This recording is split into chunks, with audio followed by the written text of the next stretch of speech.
कि वो स्टेज पे आके अपनी कथा से हमें निहाल करें। फैसला पर हरजीत सिंह जी ने तो हमें हरमंदिर साहिब पहुंचा दिया। हरमंदिर साहिब ज्ञानी जी सुबह हमें पटना साहिब ले गए थे। वो यात्रा अभी अधूरी है। ज्ञानी जी हमें अभी भी पटना साहिब के अंदर वहाँ पहुँचाएंगे। जो बाकी की यात्रा वहाँ की है वो पूरी करेंगे। उससे पहले मैं संत बाबा लखा सिंह जी जो संत तारा सिंह जी के निवाजी हुए हैं उनको स्वरूपा की बख्शिश करेंगे। दारजी कुलमीत सिंह मल्ली साहब बाबा जी को स्वरूपे की बख्शिश।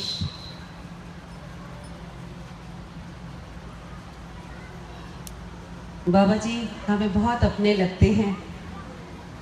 जब भी यहाँ आते हैं हमें ऐसा लगता है हमारा कितना हौसला बढ़ गया।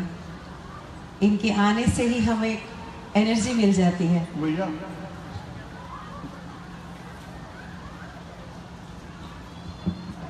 बोले सोनिहा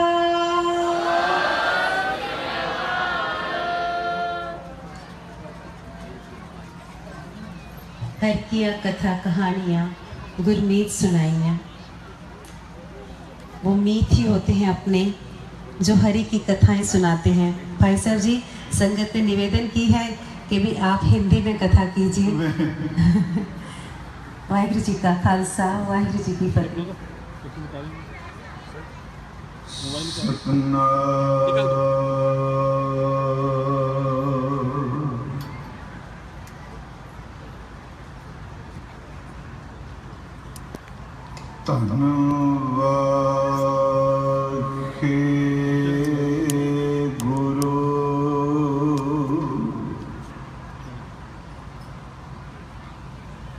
साहिब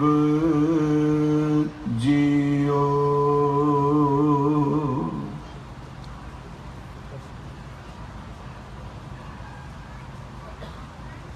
हम मैले तुम उजल करते,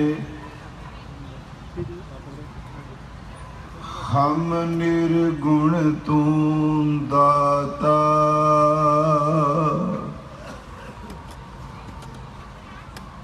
हम मूर्ख तुम चतुर सियाने, तू सर्व कला का ज्ञाता। हम मैले तुम उजल करते, हम निर्गुण तू दाता।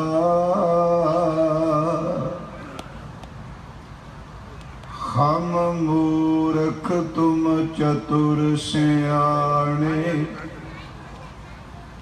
तो सर्व कला का ज्ञाता। माधो हम ऐसे तू ऐसा, हम पापी तुम पाप खंडन। नीको ठाकुर देसा, दंडोत बंदन अनिक बार। सर्व कला समरथ, डोलन तेरा खो प्रभु। नानक दे कर हथ, डोलन ते राखो प्रभु। नानक दे कर हथ, परम सन्मान योग जुगो जुग अटल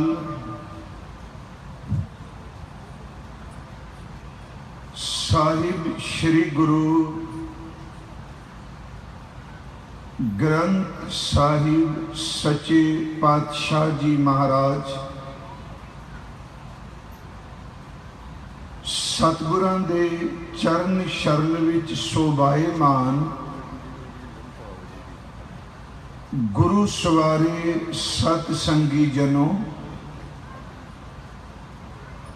सतगुरु गुरु गोबिंद सिंह साहब जी महाराज उन्हां दे 350 साला आगमन पुरब नूं समर्पित जामनगर दी समूह साध संगत वालों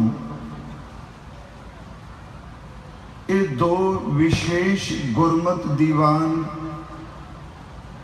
आयोजित किए गए।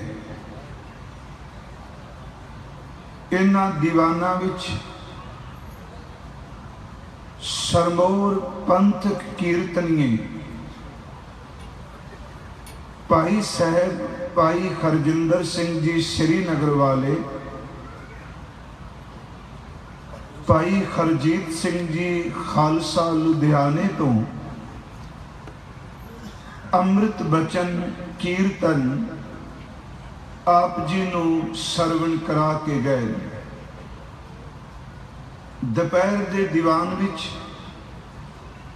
सतगुरु गुरु गोबिंद सिंह साहब जी के संबंध विच आपां विचार आरंभ कीती सी। थोड़ी जी मैं रिपीट कर देना, भावां के शब्द भैन जी ने कहे हिंदी च, हालांकि मेरा मीडियम हिंदी ही सी, पर बहुत लम्मा समा हो गया पंजाबी बोलदियां, पर जिथे कोई लफज ना समझ पैण वाला होवेगा मैं यत्न करांगा रलवा मिलवा काम हो जाए, क्योंकि जेड़ा फ्लो पंजाबी च बनना है ना, जेड़ा जंग का स्वाद पंजाबी च आना हिंदी च कोई नहीं आना। करो कृपा, जितने आप बैठे हो आप सारी एकाग्रता बख्शो। सुबह दोपहर के दीवान में श्री गुरु गोबिंद सिंह महाराज जी की उपमा करते हुए गुरु गोबिंद सिंह जी के अनन्य सिख और उनके महान कवि जिनकी रचना को श्री हरमंदिर साहिब में कीर्तन करने की आज्ञा है, भाई साहब भाई नंदलाल जी, जो गुरु गोबिंद सिंह जी को उन्होंने नजदीक से देखा,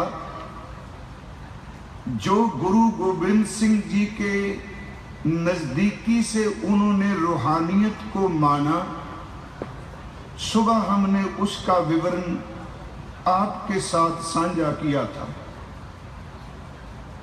श्री गुरु गोबिंद सिंह महाराज, हम उनको एक सूरमे के रूप में पेश करते हैं, पर श्री गुरु गोबिंद सिंह महाराज केवल सूरमे नहीं, वो गुरु नानक साहब जी की जोत के मालिक हैं।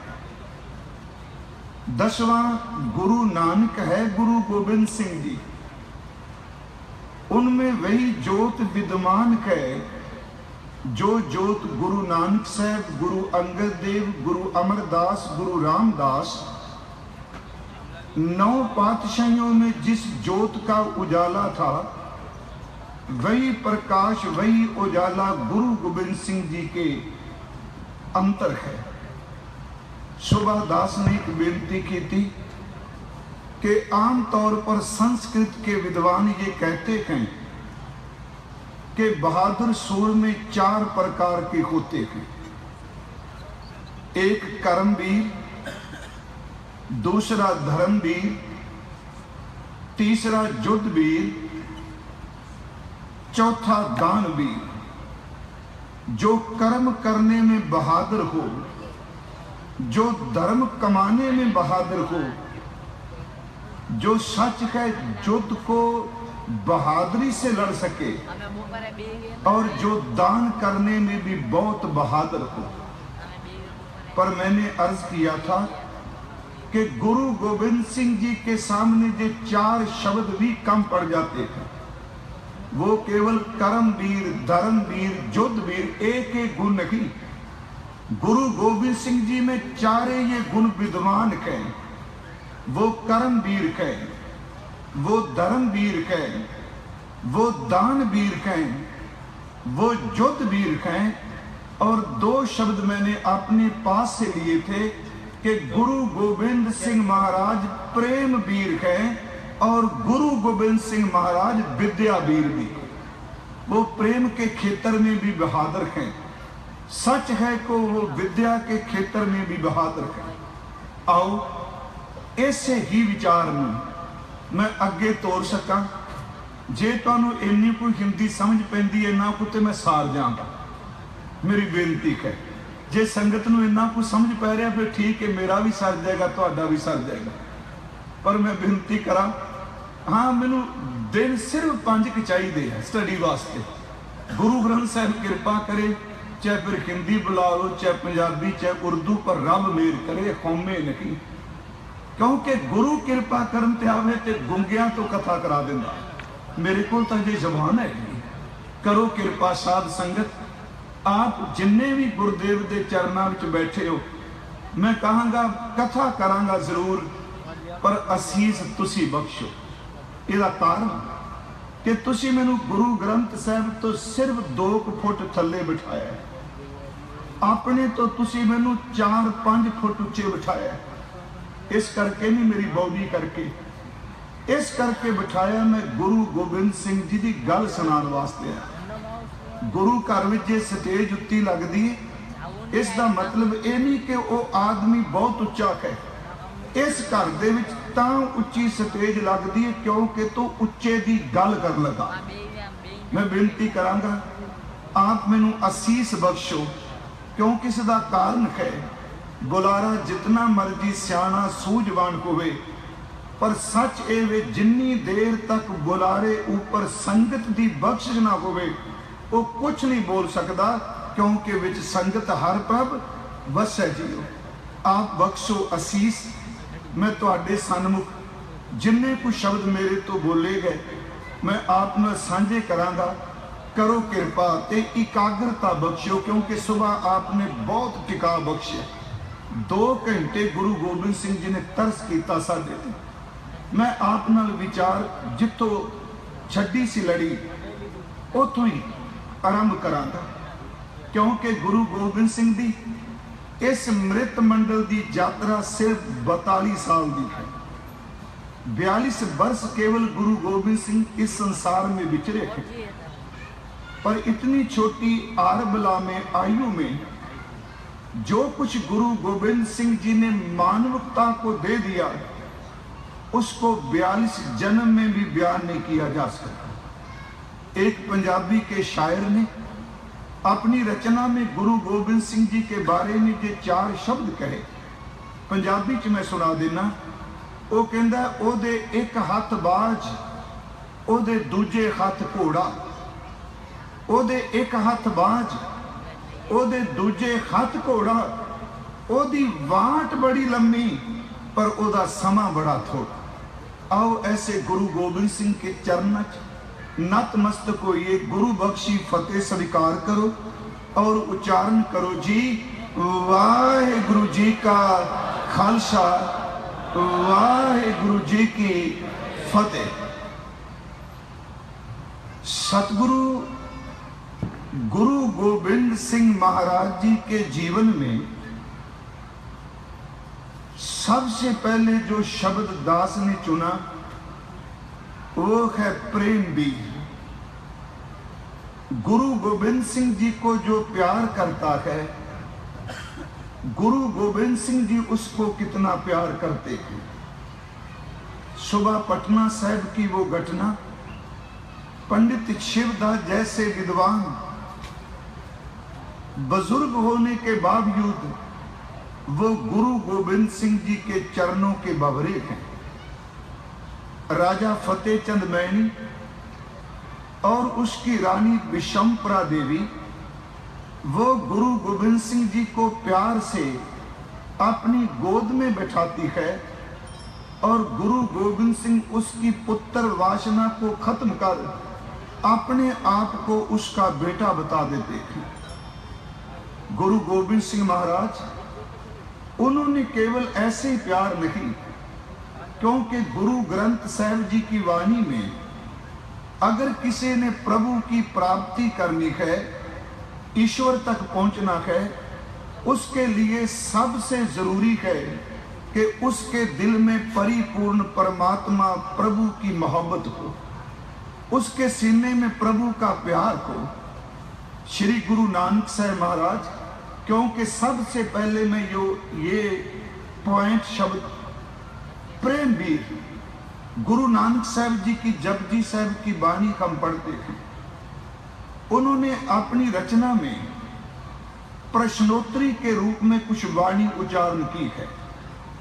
आप ही वो प्रश्न पैदा करते हैं और आप ही गुरु नानक साहब उस प्रश्न का उत्तर देते हैं।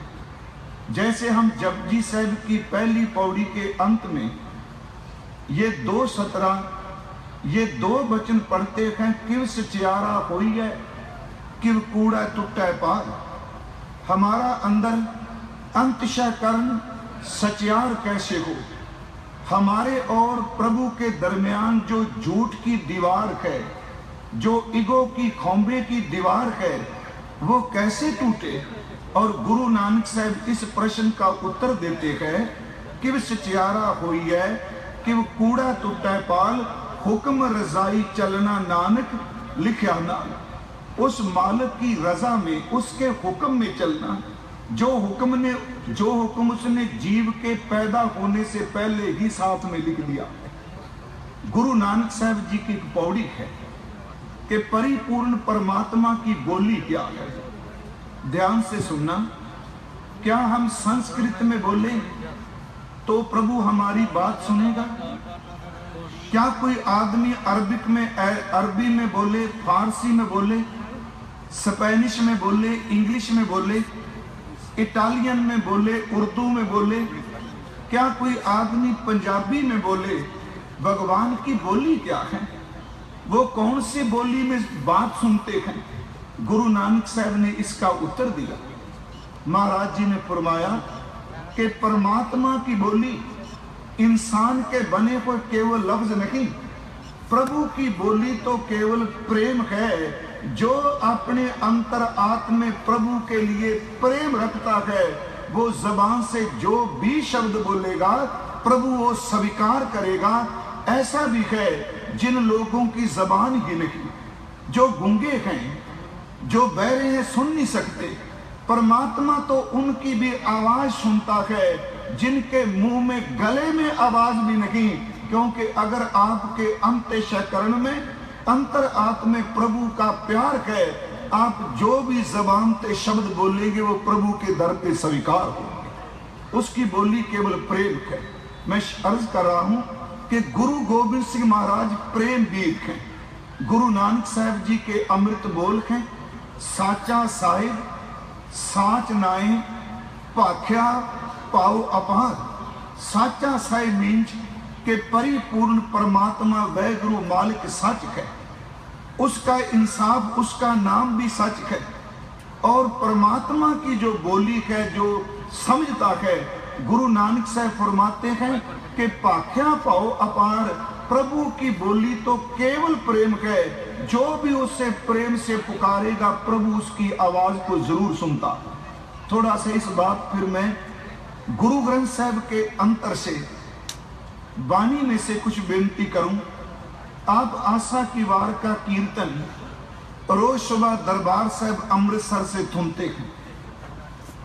मान लो एक आदमी के पास राग विद्या है, एक आदमी के पास बोलने के लिए बहुत सारी भाषाओं की जानकारी है, एक आदमी के पास सच है कि लोगों को जबान से कीलने की कला है, पर अगर उसके अंतर आत्म में प्रेम नहीं, वो विद्वान, वो कीर्तनिया, वो बुलारा, वो कथावाचक गुरु रामदास की नजर में सिर्फ ऐसा है कि वो आंखों से आंसू जरूर बहाता है, पर उसके अंतर आत्म में केवल कठोरपन है।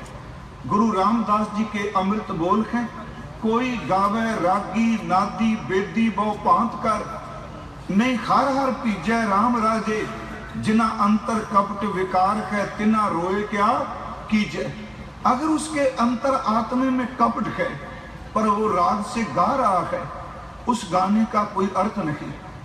अगर ज्ञानी के मन में कपट है, वो जबान से प्रभु की कथा करता है, महाराज बोलते हैं उसका क्या फायदा है। एक जोगी अपने मुख से नाद सिंगी बजाता है, अगर उसके अंदर कपट है, उसके नाद का कोई फायदा नहीं। कोई गावे रागी नादी बेदी बहु पांत कर, नहीं हर हर पीजै राम राजे, जिना अंतर कपट विकार है तिना रोए क्या कीजै। हर करता सब की शान दा सिर रोग हाथ दीजै। पर दूसरे आगे संत में गुरु साहब जी ने फरमाया, जिन अंतर हर हर प्रीत है ते जन सुगड़ सियाने राम राजे, जे बारों भुल चुक बोल दे पी खरे खरपाने।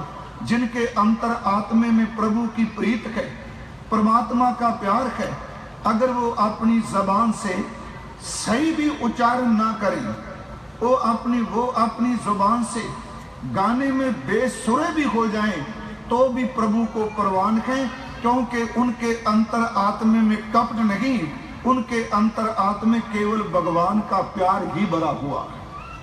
दास बेनती करे, गुरु ग्रंथ साहिब जी की वाणी इस बात पर बार बार जोर देती है कि परमात्मा की प्राप्ति केवल प्रेम है। थोड़ा सा आओ, गुरु गोविंद सिंह जी की रचना में प्रभु प्यार कितना है, क्योंकि हम गुरु गोविंद सिंह जी की युद्ध नीति और उनके बाकी भी पक्ष जो है आपके समक्ष अर्ज करेंगे। बट गुरु गोविंद सिंह महाराज वो प्रभु को कितना प्यार करते हैं।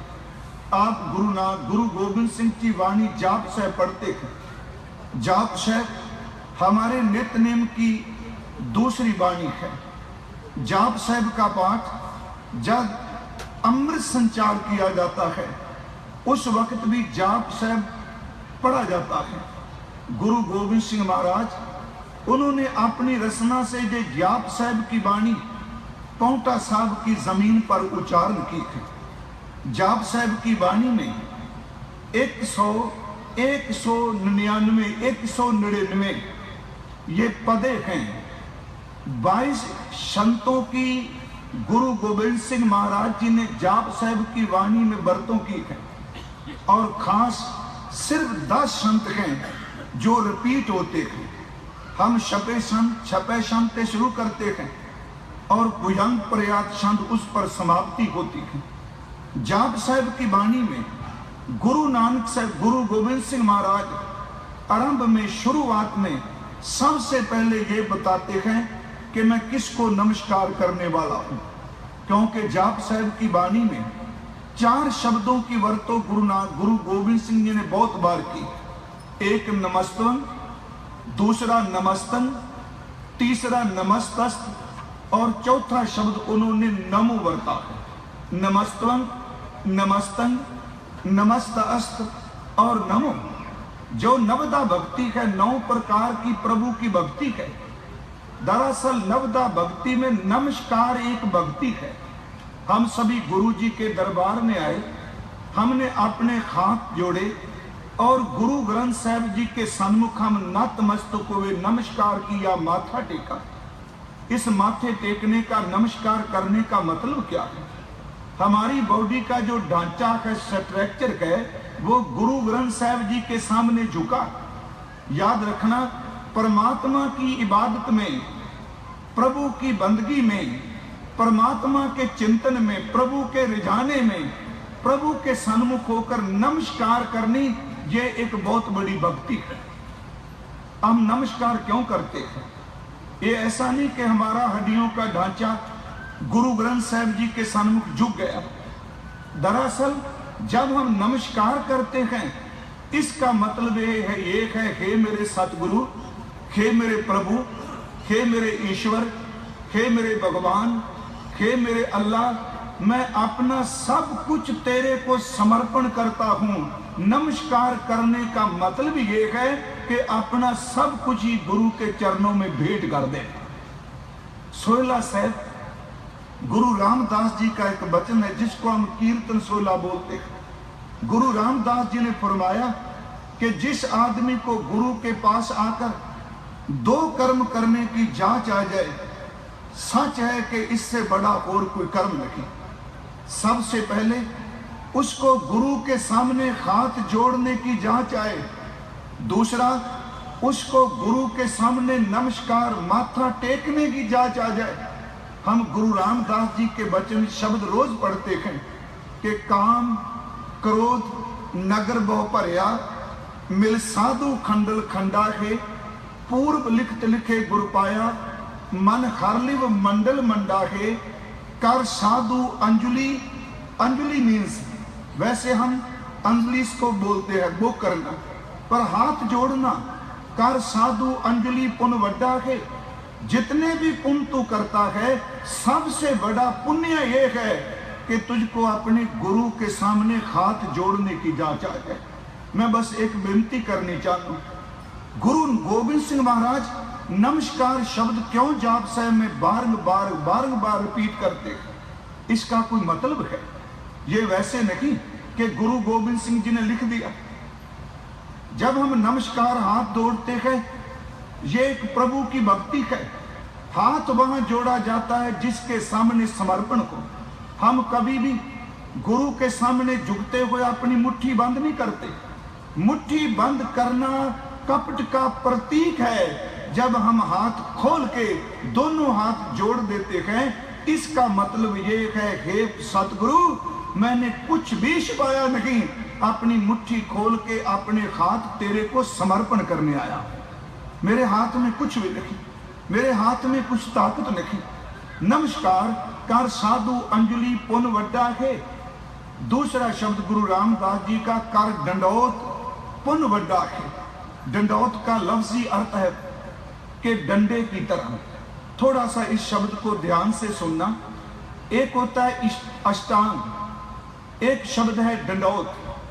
अष्टांग का मतलब है कि जब हम अपने इष्ट के सामने जाते हैं, हमारे शरीर के 8 हिस्से जमीन को स्पर्श करें। जैसे हमारे 2 हाथ हैं, 2 गोडे, 2 पैर, हमारा मस्तक, नाक आदि। जब हमारे शरीर के 8 हिस्से जमीन से स्पर्श करते हैं तो हम बोलते हैं हमने गुरु को अष्टांग किया है। पर दंडौत अष्टांग से न्यारा है, अलहदा है। दंडौत का मतलब डंडे की तरह। ये शब्द का दंड औत, डंडे की तरह। पर इसका मतलब क्या हुआ? क्या डंडे की तरह सीधा लेट जाना नाम दंडौत है? कोई शक नहीं, जब कोई आदमी दंडौत करता है वो डंडे की तरह सीधा लेट जाता है। पर एक बेनती करूंगा आपसे कि डंडे की तरह लेट जाना ही नहीं, सीधे लेटना ही नहीं, इसके भी कोई अर्थ है। देखो, जिस आदमी के हाथ में डंडा हो, डंडा कभी अपनी मर्जी नहीं करता। जिसके हाथ में डंडा है उसकी मर्जी है कि उस डंडे को अपने कंधे पर लटकाए, उसकी मर्जी अपने हाथ में पकड़े, उसकी अपनी मर्जी है कि डंडे को जमीन पर फेंके, उसकी मर्जी है कि डंडे को किसी दीवार के साथ खड़ा कर दे। जिसके हाथ में डंडा है उसकी ही मर्जी चलेगी। सच है वे कि दंडौत का अर्थ ये है कि हे सतगुरु, मेरी मर्जी कुछ भी नहीं, मैं डंडे की तरह तेरे हाथों में आया, जैसे आपकी मर्जी हो मुझे वैसे ही रखिए। दंडौत का अर्थ है अपना आप समर्पण कर देना। मैं आपसे एक उदाहरण देता हूं, और मेरा हिंदी में बोलने का मकसद केवल ये है। मुझको पता है जो पंजाबी समझने वाले ने, क्योंकि लगातार टीवी ते जेडे पंजाबी सुनते उन्हें कहना भी खलो नहीं बन रहा। मैं चाहना जो लोग पंजाबी नहीं समझते मैं गुरु गोबिंद सिंह जी की बात, मेरे लफ्ज टूटे फूटे हैं पर मेरा गुरु गोबिंद सिंह बहुत समर्थ है। इन टूटे हुए शब्दों को भी आप लड़ी दे देना, क्योंकि साध संगत एक माँ है। अगर माँ के सामने एक बच्चा तोतली जबान में बोले, उसकी तो वोकैबुलरी भी कोई नहीं। तोतली जबान में बच्चा बोलता है, वो शुद्ध उच्चारण नहीं करता। पर कभी किसी माँ ने ना बच्चे का मजाक उड़ाया, ना बच्चे को पीटा कि अरे तुझको तो बोलने नहीं शुद्ध आता। बस आज मैं आप संगत माँ के समक्ष अपनी तोतली जबान से अपने गुरु की बात करने आया हूं। मेरे इस टूटे हुए लफ्जों को तरतीब प्लीज आप जरूर दे देना। पर मेरी इच्छा है कि अगर आप हिंदी में सुनना चाहते हो, मेरी भावना जरूर काम करेगी, शायद मेरे जबान के शब्द काम ना करें। गुरु गोबिंद सिंह महाराज, मेरी अर्ज है, डंडौत का मतलब कि डंडे की तरह। शेक्सपियर का नाम आपने सुना होगा, उसने बहुत सारे नाटक लिखे हैं। एक नाटक में वो जिक्र करता है कि दो आदमी सैर के लिए जा रहे थे। बिल्कुल संक्षेप में विनती करूंगा। और एक आदमी का नौकर भी उसके साथ था, सैर करने जा रहे थे। जिसका नौकर नहीं, वो आदमी अपने दोस्त के नौकर को कोई बात समझाता है। एक बार समझा, समझ नहीं पड़ी। दूसरी बार फिर समझाने का यत्न करा, समझ नहीं पड़ी। तीसरी बार जब बोला, नौकर को समझ ना पड़ी, तो समझाने वाले के हाथ में डंडा था। उसने डंडा लिया और जमीन पर डंडे को मार के वो बोला, अरे तेरे से तो मेरा डंडा अच्छा। मैंने एक बार इशारा किया, वो समझ गया, पर तू तो इंसान है। मैंने 3 बार तुझको समझाया पर तुझको समझ नहीं पड़ी। नौकर ने एक शब्द बहुत अच्छा कहा, बोला, ए जेंटलमैन, डंडा तो तेरे हाथ में है, मैं तेरे हाथ में नहीं। जो हाथ में होता है वो भी समझता है। सच एक है कि डंडा का डंडौत केवल अपने आप को गुरु के हाथ में करना, जो हमको अपने आप समझनी पड़ेगी। सच है, जब गुरु के हाथ में होंगे तो समझ जरूर पड़ेगी। गुरु नानक, गुरु गोबिंद सिंह, उनकी प्रभु भक्ति देखो। प्रेम वीर केवल सिख कोई नहीं, गुरु गोबिंद सिंह प्रभु को कितना प्यार करते हैं। आप जाप साहब का पाठ करते हो, मैंने अर्ज किया 22 छंद है जाप साहब में, पर 10 छंद रिपीट होते हैं। छपे छंद, भुजंग प्रयात छंद, चाचरी छंद, चरपट छंद, रुवाल छंद, मदपार छंद, भगवती छंद, हर बोल मना छंद, एक आचरी छंद, रसावल छंद। ये 10 छंद हैं। पर सबसे पहले जो हम गुरु गोबिंद सिंह की जाप साहब की रचना में पढ़ते हैं, नमस्कार से पहले गुरु गोबिंद सिंह फरमाते हैं, चक्र चेन अर वर्ण जात अर पात निहिरजे, रूप रंग अर रेख पे को कह न सकत के, अचल मूर्त अनपौ प्रकाश अमितोज कहीजै, कोट इंद्र इंद्रान शाह शाहान गलीजै। इसका अर्थ है कि जिस प्रभु को मैं नमस्कार करने जा रहा हूं, उस प्रभु का कोई रूप रेख नहीं। जैसे हमारे फिंगरप्रिंट हैं, परमात्मा के ऐसे फिंगरप्रिंट तो नहीं। उसके चक्र चिन्ह, उसकी बॉडी के निशान हमारी तरह नहीं। परमात्मा की कोई एक जात नहीं। सच कह के परमात्मा ना ब्राह्मण कहे, ना खत्री कहे, ना शूद्र कहे, ना वैश्य कहे। उस प्रभु की कोई जात नहीं, उस प्रभु की कोई गोत नहीं, उस प्रभु का कोई चक्र चिन्ह नहीं, उस प्रभु का कोई रूप नहीं, कोई रेख नहीं। सच एक है कि प्रभु का कोई भेख भी नहीं। पर इसका मतलब ये नहीं कि परमात्मा है नहीं। चक्र चेन अर वर्ण जात अर पात नहीं, रूप रंग अर रेख पे को कह न सकत के। पर आगे गुरु गोबिंद सिंह जी ने बोला, अचल मूर्त। अचल मतलब वो अविनाशी है, जिसका रूप नहीं, रेख नहीं, रंग नहीं, कोई जात नहीं, कोई भेख नहीं, पर वो है जरूर। सच है कि वो अचल है, वो अविनाशी है, वो अटल है। अचल मूर्त, मूर्त मीन चित्र नहीं। मूर्त का अर्थ है कि खोद, उसकी मौजूदगी, उसका होना, कि परिपूर्ण परमात्मा का रूप रेख कुछ भी नहीं। पर सच ये है कि उसकी होंद है। इसको थोड़ा सा ध्यान से समझिए। गुरु नानक साहब जी का एक शब्द हम आरती में गायन करते हैं।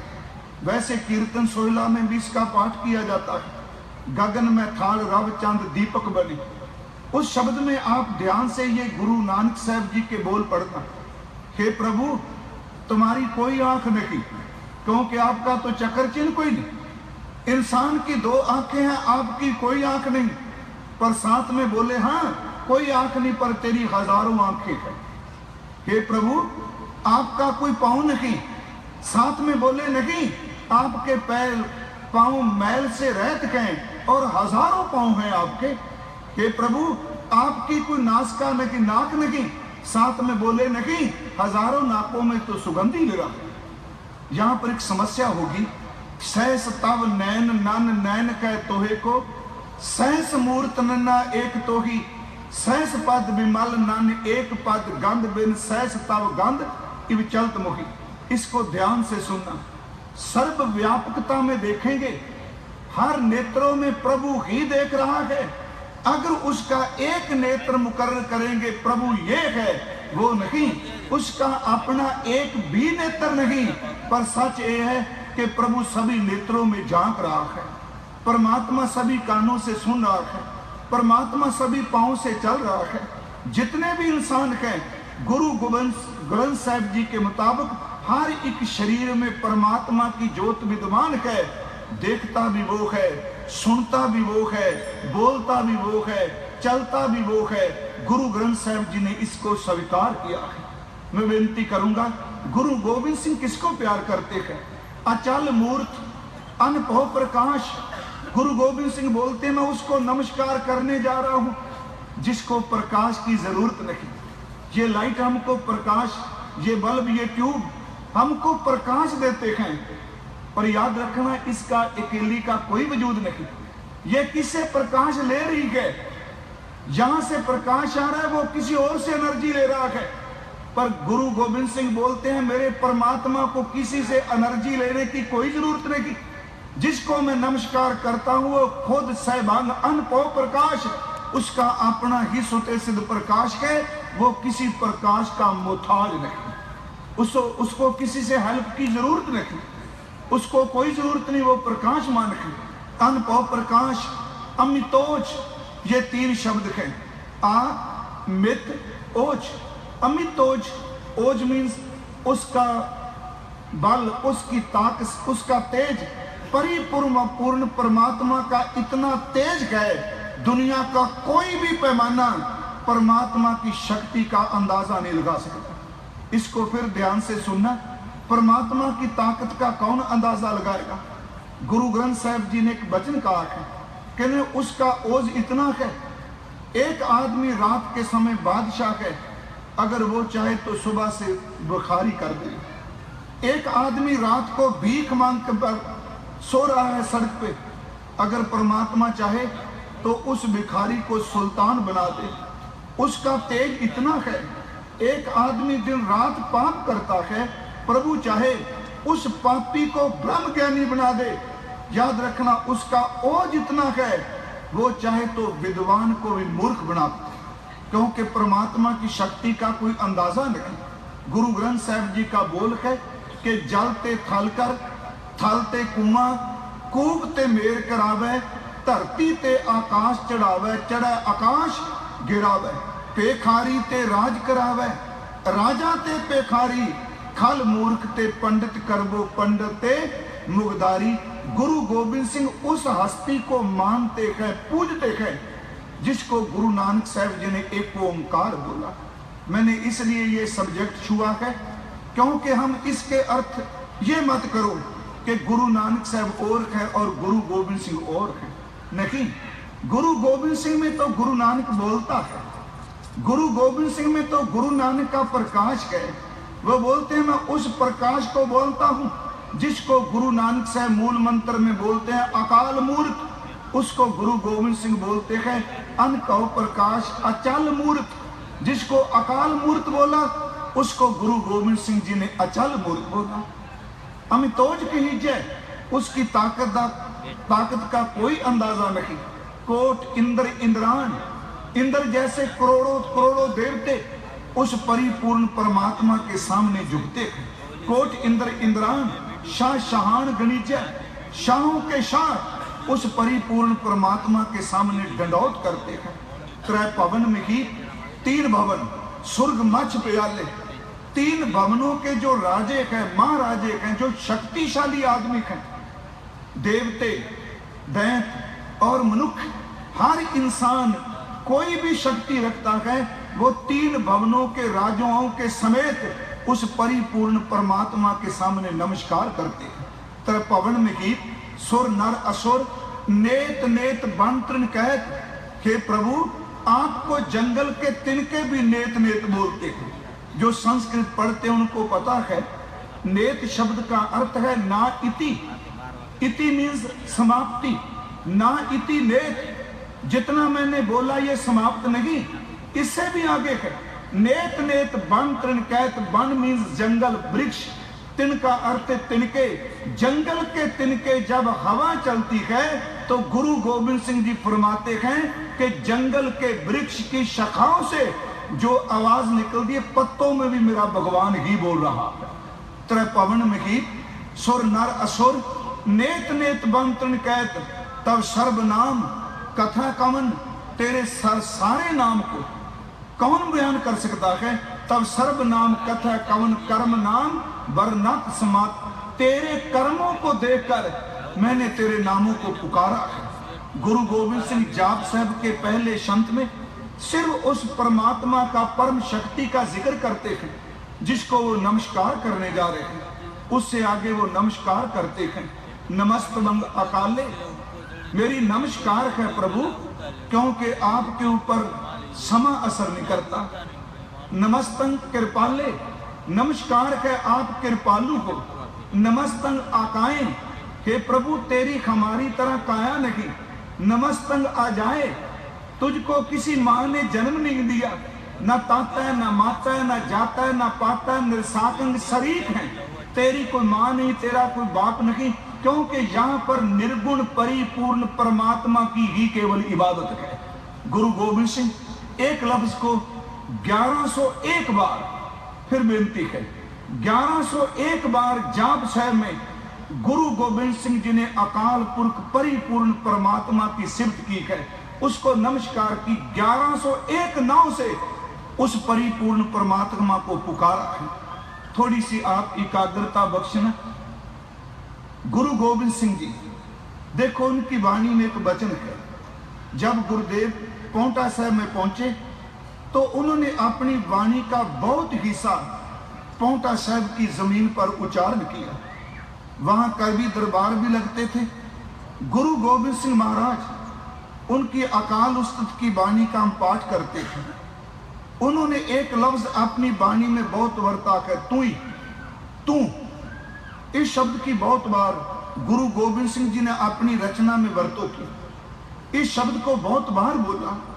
जैसे हम पढ़ते हैं, जमी तू ही, जमा तू ही, मकी तू ही, मका तू ही, अपू तू ही, अपह तू ही, अछू तू ही, अछय तू ही, जतस तू ही, व्रतस तू ही, गतस तू ही, मतस तू ही, तू ही तू ही, तू ही तू ही, तू ही तू ही, तू ही तू ही।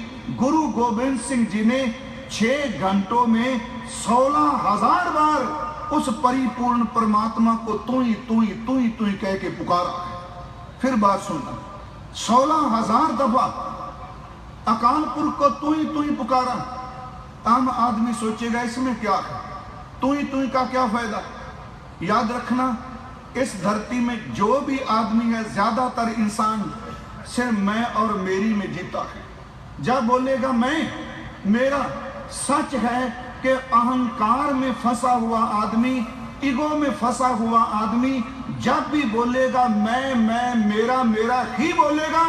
जब परमात्मा में अभेद हुई कोई रूहानियत की रूह बोलेगी, वो मैं मेरा नहीं, वो तू और तेरा ही बोलेगी। इस तू का मतलब, हे प्रभु मैंने अपने आप को फना कर दिया। जमी तू ही, इस जमीन पर भी तू है।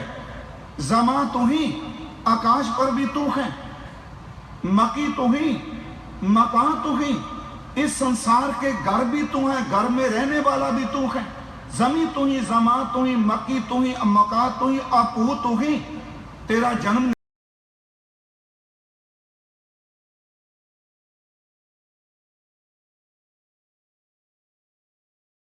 कबीर मेरा मुझ में किच नहीं, जो किच है सो तेरा, तेरा तुझको सौंपते क्या लागे मेरा। जिसको कबीर से बोलते हैं कबीर तू तू करता तू हुआ, मुझ में रहा न हूं, जब आपा पर का मिट गया जत देखूं तत तू। गुरु गोविंद सिंह जी को समझने की कोशिश करो। मैंने सुबह भी बेनती किया, हम गुरु गोविंद सिंह जी की जब बात करते हैं, हाँ सिर्फ लड़ाई की बात करते हैं। गुरु गोविंद सिंह जी ने अपनी 42 साल की आयु में 14 जंगें लड़ी, 14 बार युद्ध किया गुरु गोविंद सिंह जी ने। पर फिर भी मैं बेनती करूंगा, गुरु गोविंद सिंह महान योद्धा हैं, पर सच है कि गुरु गोविंद सिंह वो योद्धा नहीं जो संसार के जर जोरू जमीन की खातर लड़ता है। गुरु गोविंद सिंह वो योद्धा है जो दीन की खातर लड़ता है, जो मजलूम की खातर लड़ता है, जो गरीब की खातर लड़ता है, जो तिलक जन्यू की खातर अपने पिता को कुर्बान करता है। जब वक्त आया तो धर्म की खातर अपने बेटों को कुर्बान करता है। मैं बेनती करूंगा, गुरु गोविंद सिंह महाराज, उनका प्रभु प्रेम। पहले मैं कहूं कि एक एक सब्जेक्ट अगर आप एकाग्रता बख्शोगे, मुझको गुरु साहब कृपा करे, बोलने में कोई दिक्कत नहीं आएगी। पहली बेनती, वो प्रेम वीर हैं, वो प्रभु को कितना प्यार करते हैं। तू ही बोलते हैं, हर तरफ मेरे मालिक तू ही तू है। पर ये केवल जबान का तू नहीं, ये आंतरिक आत्मिक स्पिरिचुअलिटी में वो अवस्था है जहां आत्मा परमात्मा का तद्रूप हो जाती है, जहां पानी पानी में मिल जाता है, जहां ज्योति ज्योति में मिल जाती है। गुरु गोविंद सिंह वो तू बोल रहे हैं जो गुरु ग्रंथ साहब में संत कबीर बोलते हैं, भक्त कबीर बोलते हैं। कबीर तू तू करता तू हुआ, मुझ में रहा न हूं, जब आपा पर का मिट गया जत देखूं तत तू। याद रखना, वो प्रभु को प्रेम करने भी प्रेम वीर है, वो मानवता को प्रेम करने में भी प्रेम वीर है। यहां तक कि गुरु गोविंद सिंह महाराज प्रभु के प्रेम में इतने मग्न हैं, वो मैदान जंग में भी अपने प्रभु को प्रेम से कभी बुलाते नहीं, उसके प्रेम की अनहोंद पैदा ही होने देते। सबसे पहली बात कि गुरु गोविंद सिंह प्रेम वीर हैं। एक उदाहरण मैं आपके समक्ष गुरु गोविंद सिंह के जीवन से दे देता हूं, क्योंकि थोड़ा थोड़ा इतिहास मैं जरूर आपको सुनाऊंगा। श्री आनंदपुर साहिब जी के नजदीक सतलुज दरिया निकलता है, जिन्होंने दर्शन किए हैं। अब थोड़ा सा दूर है, पहले गुरु गोविंद सिंह जी के वक्त जे आनंदपुर साहिब के बिल्कुल नजदीक था। दरिया में पानी का बहाव बहुत है, कुछ नकाओ बेड़ी या किश्ती शब्द, कुछ मिला अपनी किश्तियां लेकर दरिया के किनारे पर है। एक बहुत भावना वाला, आस्था और श्रद्धा वाला मिला, उसके मन में यह है भगवान अल्लाह, वो मुसलमान है, उसका नाम है सैदा। उसके मन में यह है भगवान अल्लाह, अगर गुरु गोविंद सिंह मेरी कश्ती पर सवार हो जाए, उनके चरणों को निहारूंगा, गुरु गोविंद सिंह जी की मैं सेवा करूंगा। गुरु गोविंद सिंह उसकी कश्ती में सवार हो गए। उसने किया क्या, अपनी कमर अपनी पीठ गुरु गोविंद सिंह की तरफ नहीं की, उसने दूसरे किनारे की तरफ पीट कर अपनी कश्ती के चप्पू मारने लगा। उसके नेत्र गुरु गोविंद सिंह जी के स्वरूप को निहारते हैं। वो गुरु गोविंद सिंह जी के चरणों को टिक टिकी लगाकर देखता है। जब दूसरा किनारा आया, गुरु गोविंद सिंह जी उतरते हैं। हजूर ने अपने सिखों से बोला, इस मलाह की मजदूरी जरूर दो, इसने हमारी सेवा की। एक किनारे से दूसरे किनारे ले आया। जब उस मलाह को बोला, अरे भाई तेरी कितनी मजदूरी बनती है, उसकी आंखों में आंसू थे, क्योंकि गुरु गोविंद सिंह जी के शरीर का औरा, अगर गुरु गोविंद सिंह उसकी किश्ती में बैठ गए, उसकी किश्ती का सारा वातावरण ही तब्दील हो गया। ये मैं बात आपसे ज़रूरी करूँगा, अगर अपनी ज़िंदगी में रूहानियत तब्दीली चाहते हैं, जितने अच्छे लोगों की संगत करेंगे उतना अच्छा जीवन बढ़ेगा। जैसी किसी आदमी की वृत्ति होती है वैसे उसकी बॉडी का ऑरा होता है। ये नेगेटिव भी होता है, ये पॉजिटिव भी होता है। अगर पॉजिटिव ऑरे वाले आदमी की किसी महापुरुष की संगत में जाएंगे, वो प्रवचन मत करे, वो कथा भी ना करे, कुछ भी ना बोले, उसकी खामोशी भी हमारे मन को सुकून देगी। अगर नेगेटिव ऑरे वाला आदमी होगा, सच है उसके पास बैठने से भी हमारे मन में मलिनता आ सकती है, क्योंकि हर बॉडी अपना ऑरा छोड़ती है।